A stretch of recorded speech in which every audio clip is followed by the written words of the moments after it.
Hello friends, welcome to education for all. जैसा कि आप सब जानते हैं कि आपके सीटेट के एग्ज़ाम स्टार्ट हो चुके हैं। आज 28 दिसंबर को आपका फर्स्ट पेपर हुआ है सीटेट का, और आपके एग्ज़ाम चलेंगे 7 फरवरी तक। ठीक है, मतलब मान के चलिए आपको 35 से 36 दिन तक आपका सीटेट का पेपर होगा। मतलब जो पेपर एक दिन में आसानी से करा लिया जाता था, उसको अब इन्होंने इतना लंबा कर दिया कि 35 से 36 दिन तक आपका ये एग्ज़ाम चलेगा। ठीक है, तो ये क्या है, सीबीएसई ने इनकी मतलब ये इस तरीके से ये पेपर लेंगे। और आपके मतलब कब एग्ज़ाम होगा, 28 दिसंबर का तो हो चुका है, और 29 दिसंबर को है, फिर 9 जनवरी, फिर 10 जनवरी, 11, 12, इस तरीके से आप ये देख लें कि आपका कब एग्ज़ाम होना है। ठीक है, आप सीबीएसई की वेबसाइट पर जाकर चेक करते रहें कि आपका admit card, pre admit card आ गया है या नहीं। ठीक है डियर, तो ये आपके आज हम जो डिस्कस करने वाले हैं मेनली, तो हम जो आज पेपर हुआ है फर्स्ट एंड सेकंड शिफ्ट में सीटेट का, तो उसका जो एक मतलब किस तरीके का पेपर आया है, जो बच्चों से फीडबैक मिला है, तो उसके बेस पे हमने कुछ मतलब क्वेश्चंस हम डिस्कस करेंगे उसके बेस पे। ठीक है, तो हम डिस्कस कर लेते हैं आज का आपका 28 दिसंबर को जो पेपर हुआ है, उसको आज हम डिस्कस करने वाले हैं इस वीडियो में। ठीक है, क्योंकि ये बहुत बहुत इम्पोर्टेंट है आपके एग्ज़ाम के लिए। जो कल जिनका पेपर है ना, आप देख लेना, जो एनालिसिस कल होगी उसमें भी कई क्वेश्चन सेम मिलेंगे आपको। क्योंकि मैंने लास्ट टाइम पेपर दिया था, मैं हर रोज़ जो शाम में ये पेपर को सॉल्व कराते थे टीचर्स, तो मैं उनको देखती थी, और फिर नेक्स्ट डे भी ऐसे ही मतलब ऐसे अटेम्प्ट करती थी पेपर को जैसा मेरा भी ये पेपर है, और मैं कितने क्वेश्चंस इनमें से सॉल्व कर पाऊँगी। इस तरीके से आप मान के चलिए कि हर रोज़ आपका पेपर हो रहा है, और आप जो भी आज जो पेपर हुआ है उसको शाम में डेली सॉल्व करें। इससे आपको बहुत बहुत हेल्प मिलेगी। ठीक है, ये कोई हवाई बात नहीं, और ये इससे मतलब मैंने खुद अनुभव किया है कि मतलब इस तरीके से बहुत इम्प्रूवमेंट मिलेगा आपको। आपके जब आप पेपर देने जाओगे आपको बहुत हेल्प मिलेगी। ठीक है, तो आज हम देख लेते हैं कि किस सेक्शन में किस तरीके से क्वेश्चन पूछे गए हैं, या कहाँ से कितने क्वेश्चन बने हैं। सीडीपी में अगर हम देखें तो प्याजे से 2 क्वेश्चन आए हैं। मतलब प्याजे से क्वेश्चन आए हैं, इनके सीक्वेंस पूछा है, इनकी स्टेजेस है ना 4 SPCF, तो इसका सीक्वेंस पूछा है। पहले sensory motor, then pre operational, and then concrete operation, फिर फॉर्मल ऑपरेशनल। बिल्कुल सिंपल बेसिक क्वेश्चन पूछा गया है पियाजे की थियरी से, कि इनकी थियरी को सीक्वेंस में लगाना है। लेकिन ज़रूरी नहीं आपके कल के या परसों के एग्ज़ाम में, जब भी आपका एग्ज़ाम हो, तो सेम क्वेश्चन बने, बट पियाजे से 2 से 3 क्वेश्चन आने ज़रूर हैं। ठीक है, कंपलसरी मान लीजिए आपके प्याजे से क्वेश्चन आएंगे ही आएंगे, कि आज 2 आए हैं, हो सकता है कल को 3 आ जाए या 1 आ जाए, बट आएगा ज़रूर। ठीक है, और वाइगोस किससे आए हैं, स्काफोल्डिंग से रिलेटेड। स्काफोल्डिंग का मतलब इन्होंने यूज़ किया है अपनी थ्योरी में, सामाजिक सांस्कृतिक सिद्धांत इनकी थ्योरी का नाम है वाइगोस्की की। मतलब पियाजे एंड वाइगोस्की ऐसे दो मतलब इनकी थ्योरी हैं। इनसे 3 से 4 क्वेश्चन सिर्फ 2 थियोरी से मिल जाएंगे आपको आपके पेपर में। तो आप इनको मतलब सर्च कीजिए यूट्यूब पर, और जो भी आपको वीडियो ऐसी लगे कि हाँ बेहतर आपको समझ आ रहा है जिस टीचर का, क्योंकि टीचर तो सभी बेस्ट होते हैं, बस हम हमारे लिए बेस्ट वो होता है जिसको हमें समझ आ जाए जिसका। ठीक है, तो मैं आप इनका मतलब टॉपिक वाइज सर्च कीजिए यूट्यूब से, और फिर उसको अच्छे से पढ़िए। ठीक है, और गार्डनर की थियरी से क्वेश्चन आया हुआ है, इंटरपर्सनल से। इंटरपर्सनल हो या मतलब गार्डनर ने मेनली तो 8 प्रकार की बुद्धि बताई है। इसमें इन 8 प्रकार में से आपसे कोई सा भी प्रकार पूछ लेंगे, एक ज़रूर है आना है पेपर में, चाहे वो इंटरपर्सनल हो या इंट्रापर्सनल। इंटरपर्सनल दूसरों से रिलेटेड, इंटरपर्सनल की बात करूँ मैं, इंट्रा की वो खुद से रिलेटेड। ठीक है, नेचुरलिस्टिक हो, कैंस्थेटिक हो, मतलब 8 प्रकार की बुद्धि, इन 8 में से एक क्वेश्चन आपका पक्का है। ठीक है, गार्डनर की थ्योरी आप अच्छे से पढ़ के जाएं। और भाषा सीखने की प्राथमिक इकाई क्या है, इससे रिलेटेड क्वेश्चन आपके पेपर में आया हुआ है NEP 2020 से। ये तो मोस्ट मतलब इम्पोर्टेंट टॉपिक है आपके एग्ज़ाम के लिए। 3 से 4 क्वेश्चन बता रहे हैं बच्चे कि NEP से आए हैं। वो 3 से 4 क्वेश्चन कैसे बने होंगे, एक तो कुछ तो CDP में, EVS में, मैथ में, मतलब हर सेक्शन में NEP से रिलेटेड क्वेश्चन आया हुआ होगा, तो 4 से 5 क्वेश्चन मिनिमम है कि आए ही होंगे। ठीक है, तो NEP 2020 से रिलेटेड MCQ सीरीज़ में हमने क्वेश्चन सोल्व कराए हुए हैं, चाहे तो आप वे सोल्व कर लें या इसको भी यूट्यूब से सर्च करके आप अच्छे से पढ़ें। ठीक है, आप NEP का टॉपिक ऐसा है, इसे छोड़ के नहीं जा सकते। अगर कल भी आपका एग्ज़ाम है ना, तो तब भी आप इस टॉपिक को इग्नोर मत कीजिए, अच्छे से इसको कवर करके तभी पेपर देने जाइएगा। ठीक है, और जेंडर स्टीरियोटाइप से क्वेश्चन आया है कि मतलब जेंडर स्टीरियोटाइप, जेंडर बाइस, जेंडर से 2 क्वेश्चन पक्के हैं, मतलब 100% कह सकते हैं कि 2 क्वेश्चन जेंडर से आएंगे, चाहे वो स्टीरियोटाइप पूछ लो या जेंडर बाइस पूछ लो, मतलब पक्षपात या किसी तरह, मतलब इस तरीके से। एक तो CDP में आया है जेंडर से रिलेटेड, और एक EVS में जेंडर स्टीरियोटाइप। 2 सिचुएशन दी गई थी, एक जगह लड़कियों को फुटबॉल खेलने से मना किया गया था, एक जगह क्रिकेट खेलने से, मतलब लड़कियां फुटबॉल नहीं खेल सकती या लड़के म्यूज़िक गाना नहीं गा सकते, सिंगिंग नहीं कर सकते। तो इस तरीके से मतलब स्टीरियो जो रूढ़िवादिता, मतलब एक रूढ़ी बनी हुई है कि पहले से ऐसा होता आ रहा है तो आगे भी ऐसा ही होगा, इस तरीके से जो रूढ़ी है मतलब इनको ब्रेक करना चाहिए। इससे रिलेटेड आपके एग्ज़ाम में क्वेश्चन बनेंगे। ठीक है, जेंडर एक इम्पॉर्टेंट टॉपिक है आपके एग्ज़ाम के लिए।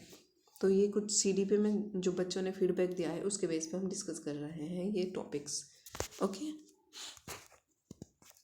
ये EVS में कुछ क्वेश्चन पूछे गए हैं, जैसे सीधे देखने वाला पक्षी, मतलब एक सीधे देखने वाला पक्षी किस तरीके से पूछा होगा आपसे। ये आप EVS के मतलब जो इस complete EVS in one video करके हमने वीडियो डाली हुई है, इसमें कंप्लीट 3rd to 5th की NCERT हमने कवर कराई हुई है। ठीक है, आप वहाँ से अच्छे से पढ़ लेना, उससे बाहर मुझे नहीं लगता पेपर जाएगा, क्योंकि 25 नंबर आप आसानी से गेन कर सकते हो आउट ऑफ 30 उस एक सिंगल वीडियो को देख के। ठीक है, तो घरों की विशेषताएं पूछी गई हैं, जैसा कि असम में 3 से 4 फीट की ऊंचाई पर घर बनाए जाते हैं, बांस के डंडों पर घर बनाए जाते हैं, या राजस्थान में कैसे घर बनते हैं, मनाली में कैसे घर बनते हैं। तो घर से रिलेटेड भी आप अच्छे से पढ़ के जाएं। ठीक है, तो घरों की विशेषताएं इससे रिलेटेड आज के एग्ज़ाम में आपके पेपर में पूछा गया है, घर की विशेषताओं से रिलेटेड। ठीक है, EVS की थीम्स एंड सब थीम्स कितनी है EVS में? 6 थीम है। ठीक है, कौन कौन सी? Food, water, shelter, travel, we may can do, मतलब ये इस तरीके से 6 थीम है आपकी, ये हम आगे डिस्कस कर लेंगे अच्छे से। तो आप इन 6 थीम से एक क्वेश्चन पक्का आएगा आपके एग्ज़ाम में, कल या परसों जब भी हो आपका। तो आज भी आया है, ये इम्पोर्टेंट टॉपिक है। ठीक है, सौरमंडल सबसे छोटा ग्रह कौन सा है, या सबसे मतलब आप मान के चलिए कि आज आपके एग्ज़ाम में सबसे छोटा ग्रह पूछ लिया गया है, तो हो सकता है कल के एग्ज़ाम में सबसे बड़ा ग्रह पूछ लें। ठीक है, ये जनरल नॉलेज से रिलेटेड है। तो NCF 2005 से क्वेश्चन आया है, तो इम्पोर्टेंट है टॉपिक, आना ही था इससे तो। और NCF से क्वेश्चन है, NCF 2022 से भी बता रहे हैं क्वेश्चन आया है, इसको भी हम डिस्कस करेंगे। मतलब इम्पोर्टेंट टॉपिक है, जैसे कि NEP 2020 से क्वेश्चन बन रहे हैं, ऐसे ही NCF 2022 से भी क्वेश्चन बनने हैं पक्के इस बार। ठीक है, और आज बच्चे बता रहे हैं कि इससे क्वेश्चन आया है, तो इसको हम डिस्कस कर लेंगे। अभी हमने इसको डिस्कस नहीं किया है डिटेल में। ठीक है डियर, तो रेगिस्तानी ओक से रिलेटेड क्वेश्चन आया है, मतलब रेगिस्तानी ओक से रिलेटेड जितने भी इम्पोर्टेंट इसकी क्वालिटीज़ हैं उन सब को आप अच्छे से पढ़ के जाएं, यूँ नहीं 1-2 क्वेश्चन पढ़ लिया डीप में, मतलब सभी टॉपिक्स, सभी पॉइंट रेगिस्तानी ओक से रिलेटेड जितने भी पॉइंट हैं उसको अच्छे से पढ़ लें। कौन सा जानवर हमसे 6 गुना अधिक दूर तक देख सकता है, ये आप अच्छे से देखें नोट्स में। मतलब हमसे 6 गुना बेहतर देख सकता है टाइगर। हाथी से क्वेश्चन आया है, मतलब हाथी के झुंड में सरदार कौन होता है, जैसे कि सबसे जो फीमेल हाथी होती है ना, ओल्ड फीमेल हाथी, तो वो झुंड की सरदार होती है, और 13 से 14 महीने तक ही बच्चे झुंड में रहते हैं, मेल एलिफेंट। उसके बाद वे झुंड छोड़ के चले जाते हैं, और मेनली 10 से 12 हाथी ही इस झुंड में हथनी होती हैं, एलिफेंट। ठीक है, तो इससे रिलेटेड, हाथी से रिलेटेड जितने भी मेन पॉइंट्स हैं आप उनको पढ़ें। मतलब मड उनके लिए मॉइस्चराइज़र का काम करता है, इस तरीके से कुछ पॉइंट्स हैं जो आप अच्छे से उनको पढ़ के जाएं। स्लॉथ से रिलेटेड, स्लॉथ जो भालू के जैसे दिखता है ना एक जानवर, जो पेड़ पर उल्टा लटक के मतलब दिन में 17 घंटे सोता है और मेनली 40 साल की इसकी ज़िंदगी होती है उसमें। ये 8 से 10 पेड़ पर ही मतलब मूव करता है, और जिस पेड़ पर लटका रहता है ना उसी की पत्तियों को खाता रहता है। जिस पेड़ की पत्तियों को मतलब फिनिश कर देता है पूरी, तो वो दूसरे पेड़ पर तब चला जाता है। ठीक है, तो इससे रिलेटेड कुछ मेन पॉइंट्स हैं, हम उनको डिस्कस भी करेंगे आगे। लेकिन इससे क्वेश्चन आज बना हुआ है, आया था आपके पेपर में, नेक्स्ट टाइम जब होगा पेपर तब भी आएगा। मतलब ये इम्पोर्टेंट टॉपिक है, क्योंकि हमारे एग्ज़ाम में लास्ट ईयर हुआ था ना, तो तब भी आया था। यातायात, ट्रेन से रिलेटेड, मतलब ट्रेन कब कहाँ से चली, कितनी दूरी पर चली, इस तरीके से क्वेश्चन बना हुआ होगा। उसकी दूरी को मतलब थोड़ा मीज़र से उससे रिलेटेड होगा ये, मेजरिंग से। तो कौन सा पक्षी अपनी गर्दन को घुमा लेता है, गर्दन को घुमा लेता है। अब यहाँ पॉइंट्स ये क्लियर नहीं है कि मोस्टली घुमा लेता है पीछे तक या झटके से जो घुमाता है। अगर ये आया होगा कि कौन सा पक्षी अपनी गर्दन को झटके से घुमाता है, तो वहाँ तो हो जाएगा मैना, अगर झटके से घुमाने की बात आए। और अगर ये हो कि मोस्टली पीछे तक कौन अपनी गर्दन को घुमा सकता है, तो वो होगा उल्लू। ठीक है, ये क्लियर, मतलब क्लियर पेपर तो नहीं मिलता ना, बच्चे अपने माइंड में जो सेव करके ले आते हैं सिर्फ वही फीडबैक हमें मिलता है, उसके बेस पर हम डिस्कस कर लेते हैं। ठीक है, लास्ट ईयर भी ये सही हुआ था, हमने मतलब जो हम जिस दिन हमारा पेपर हुआ फिर हमने उसको ऐसे ही नेक्स्ट मतलब जिन बच्चों का पेपर था उसके लिए फीडबैक टीचर्स को दिया, तो उन्होंने उसको डिस्कस किया था। तो ऐसे बहुत हेल्प मिलती है, बहुत ज़्यादा। और ये मतलब संभव हो पाया है इंटरनेट के थ्रू। अगर इंटरनेट ना होता किसी को भी पता ना चलता कि आज के एग्ज़ाम में कौन सा क्वेश्चन आया था या किस टॉपिक से आया था। ठीक है, तो ये कुछ ईवीएस की थीम से रिलेटेड ये क्वेश्चन बना हुआ था ना, ईवीएस की थीम से एक क्वेश्चन पक्का है आपका। तो ये कुछ थीम्स हैं, themes of EVS: family and friends, food, water, shelter, travel, things we make and do. ये 6 ब्रॉड थीम है। ठीक है, इनकी कुछ सब थीम्स भी हैं, बट ये ब्रॉड थीम है। आप इनको अच्छे से याद रख लें, फिर आपको सब थीम्स इतनी याद रखने की ज़रूरत भी नहीं पड़ेगी। ठीक है, तो ये ईवीएस में कुछ थीम्स हैं, broad theme 6: family and friends, food, water, shelter, travel, we make and do. Okay, तो ये स्लॉथ से रिलेटेड कुछ इम्पोर्टेंट पॉइंट्स हैं जिनको आप अच्छे से एक एक पॉइंट को अच्छे से पढ़ के जाएं। ये स्लॉथ है जो भालू के जैसा दिखता है, बट ये भालू नहीं है। ठीक है, ये जिस पेड़ पर लटक रहा है ना, इस पर उल्टा लटका रहेगा और इसी पेड़ की पत्तियों को खाता रहेगा इस पर। और जब ये पत्ती ख़त्म हो जाएंगी ना, तो ये दूसरे पेड़ के ऊपर मूव कर जाएगा। ठीक है, तो ये कुछ पॉइंट्स हैं इससे related. It spends almost 17 hours a day sleeping while hanging upside down on the tree branch. मतलब ये पेड़ की शाखाओं पर दिन में 17 घंटे उल्टा लटक कर सोता है। कितने घंटे सोता है वहाँ से में 17 घंटे सोता है। ठीक है, और पेड़ पर उल्टा लटक कर। The sloth eats the leaves of the same tree on which it leaves. मतलब जिस पेड़ पर रहता है ना, उसी पेड़ की पत्तियों को खाता रहता है। It hardly needs anything else. मतलब इसको मुश्किल से ही और कुछ चाहिए, बस पत्तियों को खाता रहता है। When it has eaten enough leaves from the tree it moves to the nearby tree. मतलब जब पेड़ की पत्तियाँ ख़त्म हो जाती हैं तो दूसरे पर मूव कर जाता है। स्लॉथ कितने टाइम तक जीवित रहता है, तो 40 साल तक। ठीक है, and in the time the move around only 8 trees. इस 40 साल की ज़िंदगी में सिर्फ 8 ट्रीज पर मूव करता है ये स्लॉथ। और हफ्ते में मतलब वीक में एक ही बार पेड़ से नीचे उतरता है रिलीफ देने के लिए खुद को। ठीक है, ये स्लॉथ से रिलेटेड कुछ पॉइंट्स हैं, आप इनको अच्छे से पढ़ें। हो सकता है आपके एग्ज़ाम में पूछ लिया जाए, क्योंकि आज के एग्ज़ाम में तो पूछा गया है ये टॉपिक स्लॉथ। और ये नहीं पूछा जाएगा आपसे, एक पॉइंट पूछ लेंगे कि स्लॉथ कितने टाइम्स होता है, इसके 17 घंटे। नहीं, आप 3-4 पॉइंट में इस जितनी भी क्वालिटी है ना इसकी, ये सब क्वालिटी पूछी जाएंगी। और एक पॉइंट ऐसा दे देंगे कि कौन सा स्लॉथ से रिलेटेड पॉइंट सही नहीं है।